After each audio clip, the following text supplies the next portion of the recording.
안녕하세요. 솔로몬스터의 신한기 건축사입니다. 오늘은 공동주택 하자소송 잔유부분 쟁점사항 3개 중 첫 번째 시간을 갖도록 하며 7개 항목에 따라서 다루도록 하겠습니다. 첫 번째 항목은 각 세대 대피공간 출입문 도어 체크 미시공, 두 번째는 완강기 사용 방법 표지판 미시공, 세 번째는 온수 분배기의 관 보온재 미시공, 네 번째는 욕실 천장 내 배관 관통부 방화구역 미시공, 다섯 번째는 욕실 천장 내 가열 전선관 누락 시공입니다. 여섯 번째는 욕실 천장 매입 등기구 보강 미시공, 일곱 번째는 각 세대 욕실 벽지 타일 뒤치암 및 부착 강도 부족입니다. 그러면 첫 번째 본 사진에서 보는 바와 같이 피난 대피 공간 방화문입니다. 사진에서 보는 바와 같이 문 상부에 도어 체크가 설치되어 있지 않습니다. 그러면 현황 및 문제점은 각 세대 대피 공간 출입문 도어 체크가 설계 기준에서 정한 품질 기준과 달리 미시공된 사항으로 이로 인해 화재 발생 및 비상 상황 시 개폐 불량에 따른 2차적인 안전사고 발생 우려가 있는 사항으로 시공사에서 시공비 절감, 시공 편의성 등을 이유로 임의로 미시공한 것으로 판단됩니다. 기능상 지장을 초래하고 설계 기준에서 정한 성상을 갖추지 못하여 품질을 하락시킨 피해에 대하여 적절한 보수와 대책이 요구되고 있습니다. 그러면 방화형 도어 체크, 내화형 도어 체크, 일반형 도어 체크 크게 세 가지로 분류가 되는데, 방화형 도어 체크는 문이 90도 열린 상태에서 문이 고정되어 있어야 합니다. 내화형 도어 체크는 문이 90도 열린 상태에서 고정되지 않고 화재 시에 자동으로 닫히는 것을 내화형 도어 체크입니다. 일반형 도어 체크는 문이 90도 열린 상태에서 고정되지 않고 화재 시에는 문이 닫히지 않는 경우가 있습니다. 그러니까 설계 도면에 방화문이라고 해서는 안 되고 도어 체크를 방화형 도어 체크인지 내화형 도어 체크인지 일반형 도어 체크를 정확하게 명기를 해야 됩니다. 그냥 도어 체크만 표시하게 되면 방화문인 경우에는 방화형 도어 체크를 설치합니다.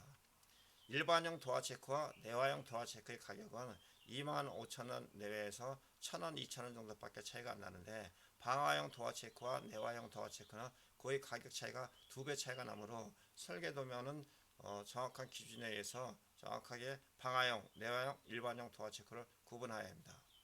관련 기준은 건축물의 피난 방화 구조 등 기준에 관한 규칙 제14조에 있으며, 갑종 방화문은 언제나 닫힌 상태로 유지하거나 화재로 인한 연기, 온도, 불꽃 등을 가장 신속하게 감지하여 자동적으로 닫히는 구조로 하여야 합니다. 그러니까 여기 이런 식으로만 되어 있지, 이게 방화형인지 내화형인지 이렇게 딱 구분되지는 않습니다. 그러니까 최소한도 일반형 도어 체크를 사용하면 안 되고 방화형 도어 체크나 내화형 도어 체크를 사용해야 하는데 가격 차이가 2배 차이가 납니다. 이걸 설계 도서에 정확하게 명기를 해야 합니다.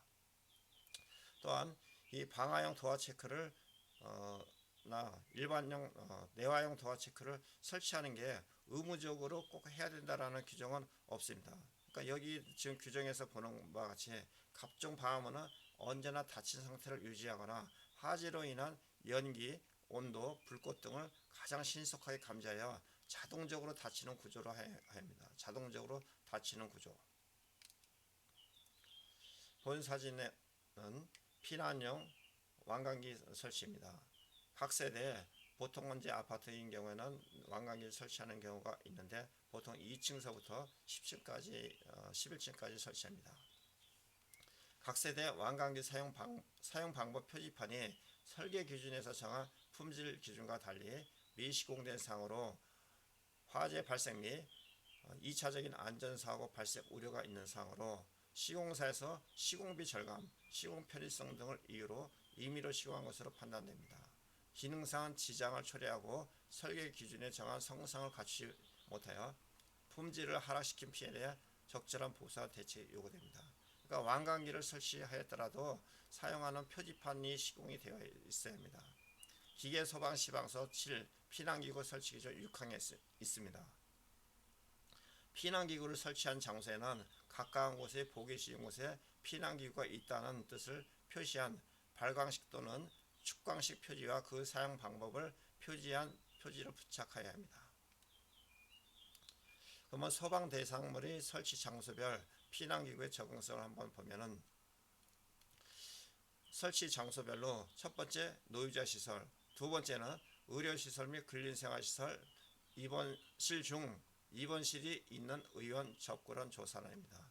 세 번째는 다중이용업소의 안전관리에 관한 특별법 시행령, 다중이용업소로서 영업장의 위치가 4층 이하인 다중이용업소, 그 밖의 것으로 이렇게 네 가지로 구분이 됩니다.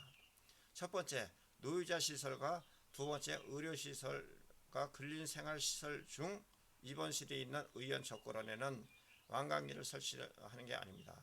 미끄럼대, 구조대, 피난교, 다중 피난장비, 승강식 피난기 등을 설치해야 합니다.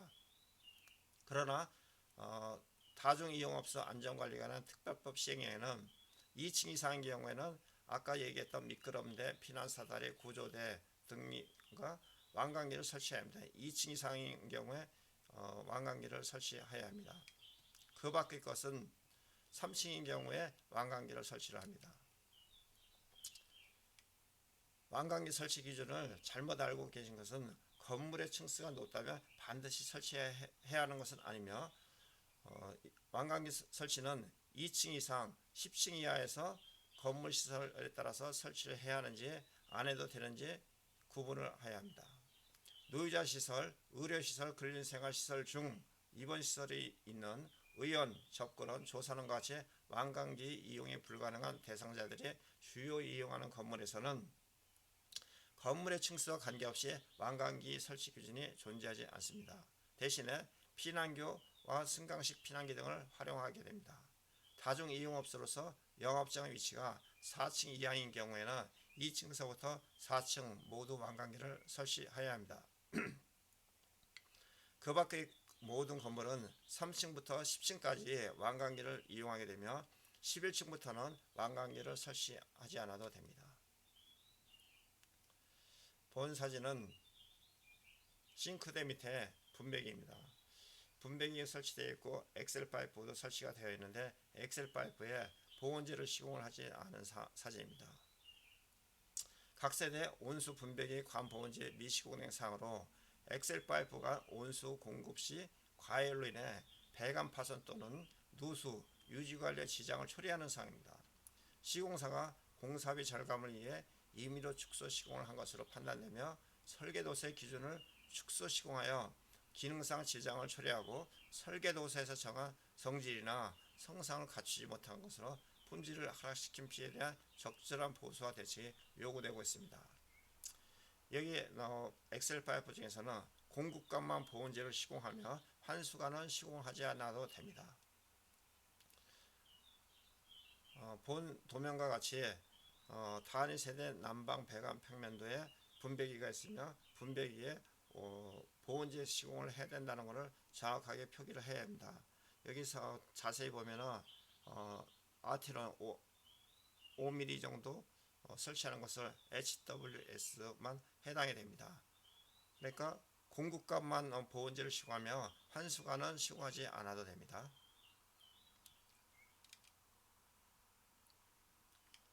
본 사진은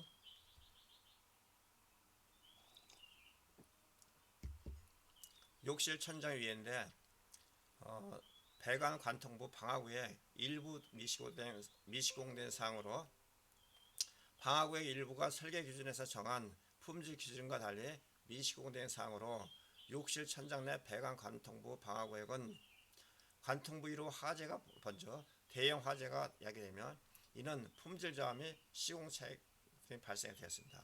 쉽게 말씀드려서 욕실 천장에는 많은 수평관, 수직관 배관들이 지나가고 있습니다. 비트로도 들어가고 있는데 비트 주위에도 배관이 지나가면 비트 주위에 전부 다 몰탈로 다 사침을 해야 하고 옹벽에도 배관이 관통이 되면은 스리브 주위에 전부 다 방화구에 충진을 해야 합니다. 건축물의 피난구조에 관한 규칙 제14조 2항에 있습니다. 예벽과 바닥 사이에 틈이 생긴 때나 급수관, 배정관, 그 밖의 관이 방화구에 되어 있는 경우, 관통하는 경우 그로 인해 방화구에 틈이 생길 때는 그 틈을 메워야 합니다. 본 사진은 아까 사진과 동일한 사진이지만 자세히 보게 되면은 천장 내 가열 전선과 누락미 축소 시공이 되어 있습니다. 욕실 천장에는 조명기구에 따른 배선, 그 다음에 환풍기 설치에 따른 배선이 있습니다. 이러한 경우에는 가열 전선관을 설치해야 하는데 본 사진에서는 설치하지 않았습니다. 내선 규정 제3320정 옥내 등에는 이중 천장 내에서 옥내 배선으로부터 분기하여 조명기구에 접속하는 배선은 케이블 배선 또는 금속재 가열 전선관입니다. 꼭 금속재 사용하지 않아도 됩니다. 케이블 배선 또는 금속재 가열 전선관을 설치하도록 규정되어 있으나 본 사진과 같이 시공되지 않아 전선 벗겨짐 등에 의해 누전 사고 위험이 발생될 우려가 있습니다. 이중 천장 내에서 옥내 배선으로 분기하여 조명기구에 접속하는 배선은 케이블 배선 또는 금속재 가열 전선관 배선으로 하는 것을 원칙으로 하고 있습니다. 가열 전선관 설치 규정 3항에 보면은 이중 천장 내에서 옥내 배선으로부터 분기하여 조명기구에 접속하는 배선은 케이블 배선 또는 금속재 가열 전선관 배선으로 하는 것을 원칙으로 하며, 다만 옥내 배선관의 분기점 또는 아웃렛 박스에서 기구 전원의 인입 부분에 이르는 배선의 길이가 30cm 이하이고 또한 직접 조영제에 접촉될 우려가 없는 경우에는 해당되지 않습니다. 이것도 욕실 천장 속 사진인데 욕실 천장에 이렇게 보게 되면 형광등을 설치하는 경우들도 있고 다운라이트 등을 설치하는 경우가 있습니다. 모든 등기구는 천장에 등기구 보강을 해야 합니다. 다운라이트도 등기구 보강이 될 수 있는 시스템이 처음부터 되어 있는 것도 있지만 그런 거 없이 그냥 올려만 놓고 위에서 간단하게 조립하는 방법도 있습니다. 각 세대 욕실 천장 매입 등기구 설계 기준 국토교통부 전기설비 표준 시방서 제4장 조명설비공사는 매입 등기구를 보강하도록 규정되어 있으나 현장 조사 결과 매입 등기구 보강이 시공되지 않아 등기구 고정 불량에 따라 입주민의 심리적 불안감 조성 및 미관상 지장을 초래하고 있습니다.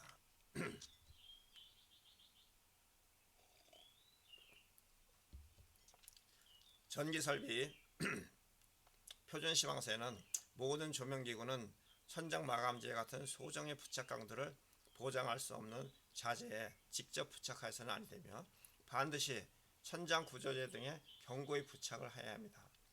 매입 조명기구 둘레에는 조명기구 설치로 인하여 천장 등이 처지거나 뜨지 않도록 반드시 적절한 보강 대책을 해야 합니다.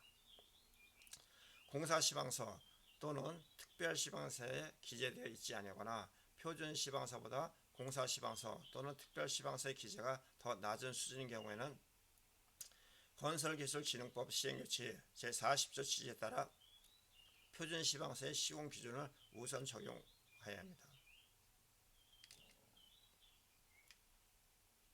본 사진은 화장실 벽체 타일을 해체하여 찍은 사진입니다. 떠붙이기 공법이든 압착 공법이든 타일 뒷면에 몰타를 빈틈이 없이 채워야 하는데 본 사진은 떠붙이기 공법인데 이 타일 크기가 보통 30에서 한 60cm 정도 됩니다. 몰타를 집어넣고 듬성듬성 빈 공간이 있어갖고 요거를 두드림봉으로 쳐보면은 울림 소리가 납니다. 타일을 딱 한 장 오려서 이렇게 보게 되면 빈 공간이 상당히 많은데 이런 빈 공간이 많을 경우에는 균열도 잘 발생될 수 있지만 위생도기, 위생기구 이런 것들을 부착하게 되면 빈 공간이 많기 때문에 헛도는 경우가 있습니다. 따라서 겉으로 붙어 있을지 몰라도 헛돌기 때문에 금방 위생기구, 위생도구가 탈락될 수 있습니다. 벽체 타일 뒷체험 및 부착 강도가 설계 기준에서 정하는 품질 기준과 달리 검사봉으로 확인해 볼 때 타일 뒷체험이 누락, 부실 시공에 대하여 기능상 지장과 품질 저하 등이 발생된 사항입니다. 시공사가 공사비 절감 및 시공 편의성을 등으로 임의로 변경 시공한 것으로 판단되며 이로 인해 타일의 균열, 파손, 탈락 등 2차 피해가 우려되고 시공 및 차익 등이 발생되었습니다. 건축 표준 시방서 9000번에는 타일 및 테라코타 공사, 떠붙이기 공사는 타일 뒷면에 붙임 모르타를 바르고 빈틈이 생기지 않게 바탕에 눌러붙입니다. 붙임 모르타의 두께는 12mm에서 24mm입니다. 그러니까 빈틈이 생기지 않게 바탕에 눌러붙여야 합니다. 그러니까 몰탈이 줄눈 사이로 흘러나올 정도로 빈틈 없이 시공을 해야 합니다. 설계 기준인 상태의 시공비와 실시공 상태의 시공비 차익을 보수로 산정합니다. 설계 기준 타일 뒷면에 붙임 모르타를 바르고 빈틈이 생기지 않게 바탕에 눌러붙입니다. 건축공사 표준 시방서의 타일 공사는 접착력 시험하는 방법이 있습니다. 타일의 접착력 시험은 600제곱미터당 한 장씩 시험하며 시험할 타일은 줄눈 부분을 콘크리트 면까지 절단하여 주위의 타일과 분리시킵니다. 시험할 타일은 시험기 부속 장치 크기로 하되 그 이상은 180에 60mm 크기로 콘크리트 면까지 절단합니다. 다만 40mm 미만인 타일은 4매를 한 개조로 하여 부속 장치를 붙여 시험합니다. 시험은 보통 4주 이상일 때 시험하며 시험 결과 판정은 타일 인장 부착 강도 0.39메가파스칼 이상이어야 합니다. 근데 이때 주의해야 될 것은 타일을 180에 60mm 크기로 자를 경우 그라인더로 잘라야 하는데 이때 그라인더의 충격에 의해 타일의 부착 강도가 떨어지게 됩니다. 이런 부분들을 특히 주의해야 합니다. 타일의 부착 강도가 떨어지지 않게 해야 되는데 그라인더를 4면을 전부 다 커팅하게 되면 아무래도 떨어지는데 이때 부착 강도로 했을 때 좀 약간 0.39메가파스칼 안 나올 가능성이 있습니다. LH 전문 시방서에도 건축공사 표준 시방서와 거의 비슷합니다. 3층 이상 외장 타일을 600제곱미터마다 한 장씩 시험할 타일을 먼저 줄눈까지 절단 시험할 타일은 부속장치 189/60 크기로 40mm 미만은 4매를 한 개조 4주 이상 시험 결과 타일 접착 강도는 4kPa 제곱센치입니다. 39.2 뉴턴 제곱센치입니다. 공동주택의 하자조사, 보수비용 산정 및 하자 판정 기준은 국토교통부고시 제2016-951에는 타일 제18조입니다. 벽체 타일의 뒤참이 부족하여 분쟁이 발생한 경우에는 타일의 접착 강도를 시험을 실시하여 접착 강도가 0.392 메가파스칼 미만인 경우에는 시공하자로 봅니다. 대부분의 현장에서 특히 아파트 공사에서는 LH 전문 시방서를 참조한 거의 베낀 공사 시방서를 대부분 사용하고 있으며 외장 타일에 대한 시험에 대해서만 연계해 놓은 경우가 있습니다. 4kPa 제곱센치 0.392 메가파스칼 미만인 경우 공동주택의 시공하자로 보는 만큼 이에 대한 품질 관리가 필요합니다.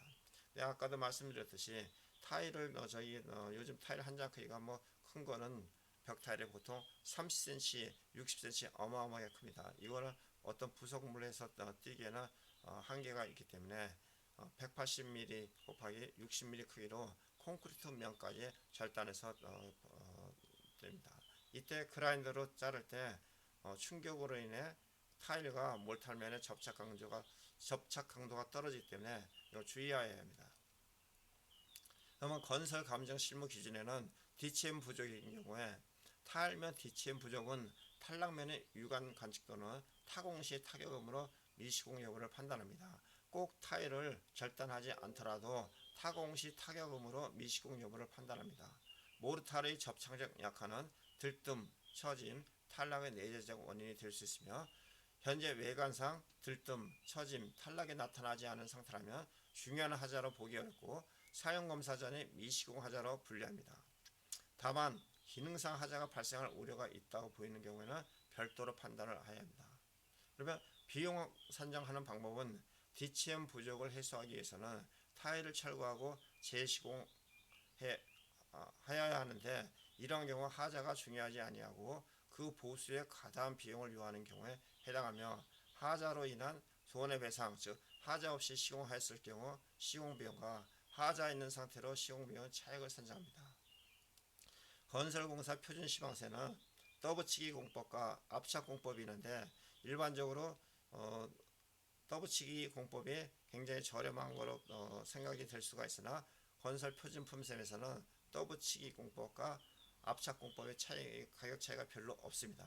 근데 현장에서 시공하는 경우에는 압착 공법을 하지 않고 떠붙이기 공법을 하게 되면은 쉽게 타일에다가 몰타를 이렇게 해가지고 벽에 붙이게 되면은 많은 인건비가 절감이 됩니다. 그로 인해서 이런 차이가 품질의 문제가 발생이 되기 때문에 현장에서는 떠붙이기 공법을 하더라도 몰타를 밀실하게 채워갖고 줄눈 밖으로 나올 수 있을 정도로 밀실하게 채우지 않으면은 꼭 반드시 이런 하자 문제가 발생이 될 수 있습니다. 감사합니다. 다음에 좀 더 나은 내용으로 찾아뵙겠습니다.